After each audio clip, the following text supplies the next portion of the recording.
শেরপুরের ঝিনাইগাতীতে বিএনপি ও জামায়াতের নেতাকর্মীদের সংঘর্ষে প্রাণ হারিয়েছেন শ্রীবর্দী উপজেলা জামায়াতের সেক্রেটারি রেজাউল করিম। বুধবার রাত 10:45টার দিকে ময়মনসিংহ মেডিকেল কলেজ হাসপাতালে চিকিৎসাধীন অবস্থায় তার মৃত্যু হয়।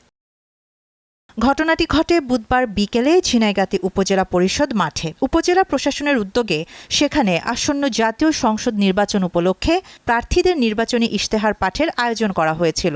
অনুষ্ঠান শুরুর আগেই বিভিন্ন দলের প্রার্থী ও সমর্থকেরা মাঠে জড়ো হন। স্থানীয় সূত্র জানায়, জামায়াত মনোনীত প্রার্থী নুরুজ্জামান বাদলের কর্মী সমর্থকেরা আগে থেকেই এসে সামনের সারির চেয়ারে বসেন। পরে বিএনপি প্রার্থী মাহমুদুল হক রুবেল অনুষ্ঠান স্থলে পৌঁছান।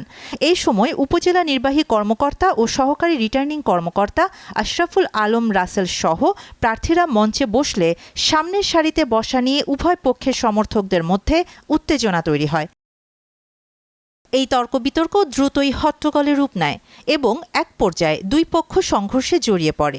মঞ্চের সামনে থাকা কয়েকশো চেয়ার একে অপরের দিকে ছোড়া হয়। শুরু হয় ধাওয়া পাল্টা ধাওয়া। উত্তেজিত জনতা অনুষ্ঠান স্থলে থাকা কয়েকটি মোটরসাইকেলও ভাঙচুর করে।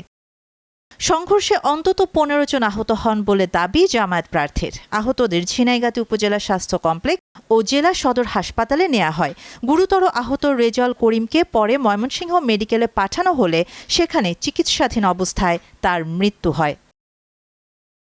ঘটনার পর পুলিশ ও সেনাবাহিনী যৌথভাবে ঘটনাস্থলে গিয়ে পরিস্থিতি নিয়ন্ত্রণে আনেন। জামায়াত প্রার্থী নুরুজ্জামান বাদল অভিযোগ করেছেন, বিএনপির কর্মীরা পরিকল্পিত হামলা চালিয়েছে। তবে বিএনপি প্রার্থী মাহমুদুল হক রুবেল পাল্টা দাবি করেন, বিশৃঙ্খলা সৃষ্টি করেছে জামায়াতই।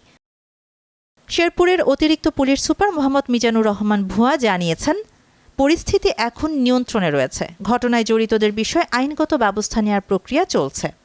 শাহানা জাহান, নয়াদিগন্ত।